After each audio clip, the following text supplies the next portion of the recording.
Thank you for watching my mini vlog. Hello mga masi, magandang gabi. Ngayon po nag-iikot kami rito sa may Cainta. So kinabukasan, December 1 ay piyesta nila. Pagka ganito magpe-piyesta po, maraming nagtitinda talaga dito sa Rizal. Like yan, itong Cainta, for example, ayan. Daming tiyangge na mabibili ka dyan, murang-mura lang, sobra. Magsasawa ka. Hindi kami nagpatinag sa ulan. Paambon-ambon niya, biglang bugso ng malakas na ulan, biglang ulan na mahina. Kaya sige lang yan. Hindi kami nagpayong kasi mahina pa lang ang ambon. Paambon-ambon pa lang siya.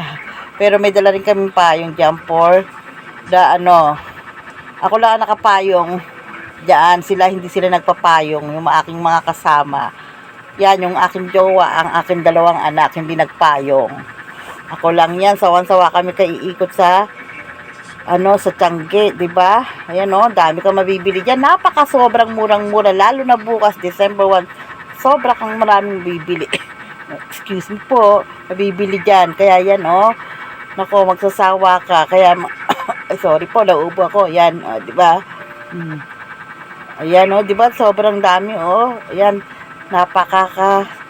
dami. Pagod, nagrereklamo na po yung aking anak sa akin kasi napapagod na raw siya. Masakit na yung kanyang paa. Pero patuloy pa rin kami sa pag-iikot. Ayan, sana po mag-enjoy kayo sa panonood.